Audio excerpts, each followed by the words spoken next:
Bonjour, très heureuse de vous retrouver sur 8 Mont Blanc, c'est l'heure du journal. Nous sommes le mercredi 5 avril 2017. Voici les titres. Au mois de juin, les Français choisiront leurs représentants à l'Assemblée nationale. En Savoie, dans la 4e circonscription, ils auront peut-être le choix entre deux candidates à droite. Les Républicains et l'UDI se sont mis d'accord au niveau national, mais Alexandra Turnard et Christelle Favetta-Seyès, non. Nous ferons le point. Nous prendrons ensuite de la hauteur direction Tignes. Le festival des francopholies se délocalise chaque hiver depuis 2 ans. 7000 festivaliers sont présents chaque jour. On parle donc politique pour commencer ce journal. Derrière l'élection présidentielle se joue aussi, il ne faudrait pas l'oublier, les élections législatives. Les candidats à la députation commencent à se placer dans les différentes circonscriptions.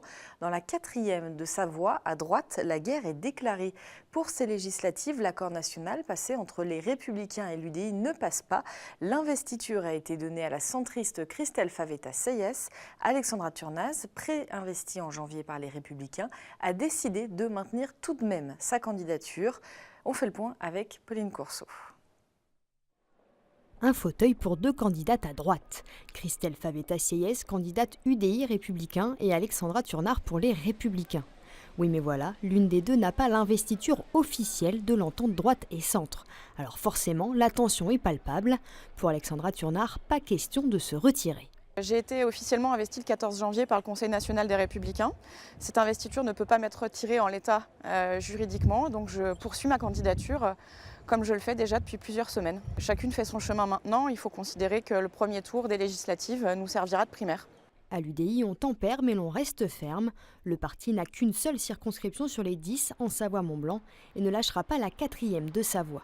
Nous avons un accord qui est intervenu entre nos deux présidents respectifs, donc François Fillon et Jean-Christophe Lagarde. Aujourd'hui, c'est acté, c'est entériné.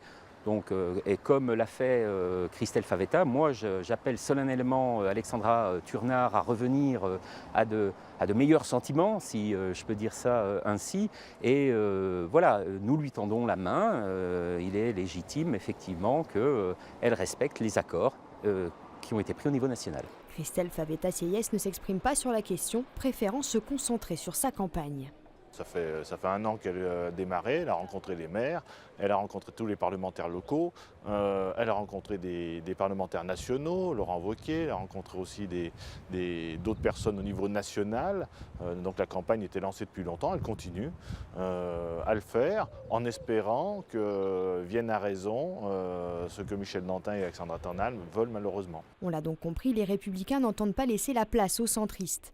Nombre d'élus comme Michel Dantin ou Jean-Pierre Vial ont décidé d'appuyer la candidature d'Alexandra Turnard. J'ai reçu de nombreux soutiens et pas seulement de ma famille politique, aussi des maires qui ne sont pas encartés sur la circonscription ou de simples citoyens qui, en me croisant ici à Chambéry, me disaient de continuer parce qu'ils connaissent le travail qui est fait, que je fais en tant qu'adjointe au maire de Chambéry. Celle qui arrivera en deux devra apporter son soutien à celle qui arrivera en premier. Voilà qui promet une bonne ambiance durant cette campagne. En tout cas, celle qui pourrait tirer son épingle du jeu, c'est Bernadette Laclé, députée sortante du Parti socialiste et qui sera vraisemblablement candidate à sa propre succession.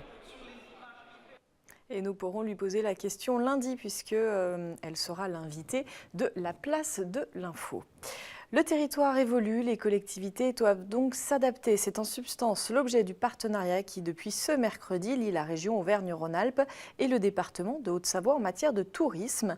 Une compétence aujourd'hui partagée par les deux entités qui se sont donc engagées pour plus de cohésion.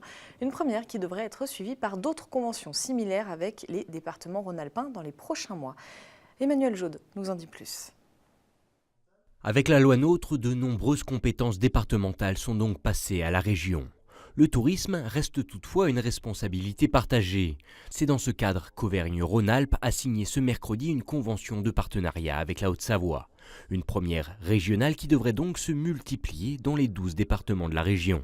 Alors avant, il y a une complexité particulière, c'est que la région elle intervenait en ayant des conventions qui la liaient avec chaque territoire.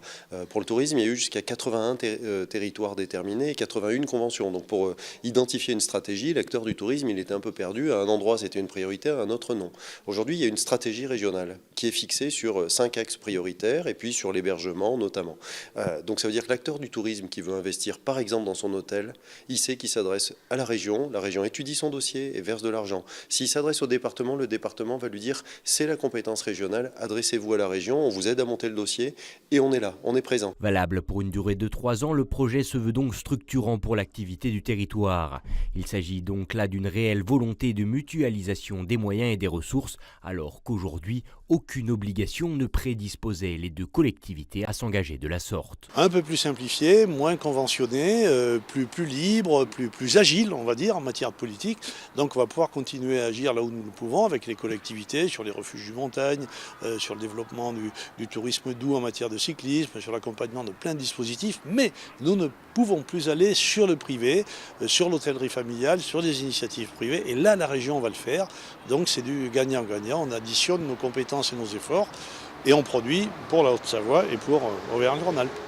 Première destination montagne d'été en France, la Haute-Savoie se place donc par ce partenariat aux avant-postes de la politique touristique régionale. Un exemple qui devrait être suivi par de nombreux autres départements d'ici les prochains mois. Le printemps est bien là, il annonce l'arrivée de l'été, mais aussi la fin de l'hiver. Il était donc temps pour l'Office de tourisme du lac d'Annecy de faire le point sur la fréquentation de la saison passée, marquée par quelques changements, nous allons le voir. La structure entend aussi miser sur l'avenir en attirant toujours plus de visiteurs. En tous les cas, la ville aux plus de 19 000 lits touristiques fait tout pour. Olivia Boisson. La Venise des Alpes a du succès. Chaque année, ce sont près de 3 millions de visiteurs qui viennent admirer de près le lac. En 2016, environ 23 000 personnes ont participé à des visites guidées. Notre richesse, c'est le lac. C'est un lac qui rentre dans cette ville. C'est cette ville qui vit avec le lac et qui est entourée de montagnes, qui permet justement de présenter une attraction très forte, une séduction très forte auprès de notre clientèle, qu'elle soit française ou étrangère. Le territoire géré par l'Office de tourisme s'est agrandi depuis la réforme territoriale du 1er janvier 2017. Le pays d'Albi et le pays de Filière se sont ajoutés à la superficie déjà existante. À noter que les subventions du Grand Annecy représentent 82% du budget de l'Office de tourisme, soit près de 2 millions d'euros. On a, de par cette richesse-là, de par ce nouveau territoire, de par le Grand Annecy maintenant, non seulement le lac, ses rives, la ville, mais également bien sûr la campagne, vont procurer une image maintenant très forte du territoire. Et on ne peut que développer notre destination qui va bien sûr avoir une aura beaucoup plus importante en France et à l'international. 70% des touristes sont français. La saison estivale arrive à grands pas. L'occasion pour le Grand Annecy d'attirer encore plus de visiteurs grâce à des événements reconnus comme le High Five ou encore le festival du film d'animation. L'été arrive donc et avec ses incontournables festivals en Savoie-Mont-Blanc et au-delà. Pixies, Red Hot Chili Peppers, Manu Chao sont ainsi à l'affiche du Paléo Festival à Nyon du 18 au 23 juillet prochain. Eh bien, il a fallu moins de 2 heures pour vendre les 200 000 billets du plus grand festival en plein air de Suisse. Si vous vouliez absolument un billet, 2 possibilités s'offrent encore à vous. La bourse aux billets ouverte le 20 avril sur paléo.ch et les 1500 places qui seront mises en vente chaque matin du festival cet été. Et en attendant les festivals d'été, parlons un peu des festivals d'hiver. La saison des événements au plein cœur des stations bat son plein. Après Rock the Piste aux Portes du Soleil, Live in Tignes accueille chaque jour depuis lundi près de 7000 festivaliers. L'événement estampillé Les Francopholies accueille cette année une programmation éclectique. Sébastien Germain était sur place. Plus de 900 km entre La Rochelle et Tignes, et pourtant la même envie de promouvoir la musique en plein air. Live in Tignes by Francopholies, ce sont 4 jours de concert sur 3 scènes différentes. Ce festival est né d'une volonté de rapprocher la mer et la montagne. On a souvent des éléments communs entre la mer et la montagne et ça matche très très bien. Une belle fête familiale au milieu d'un écrin extraordinaire qui est la station de Tignes.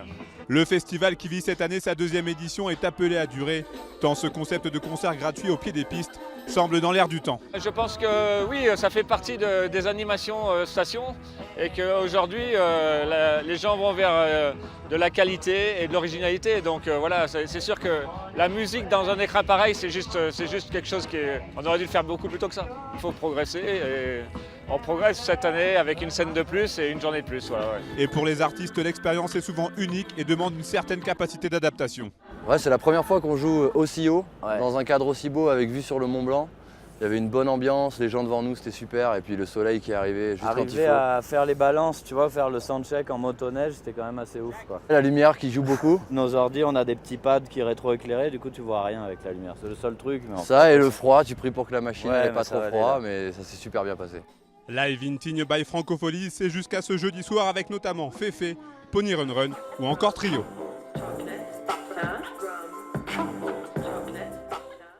C'est la fin de cette édition. Merci à toute l'équipe. Merci à vous de votre fidélité à l'info sur 8 Mont Blanc.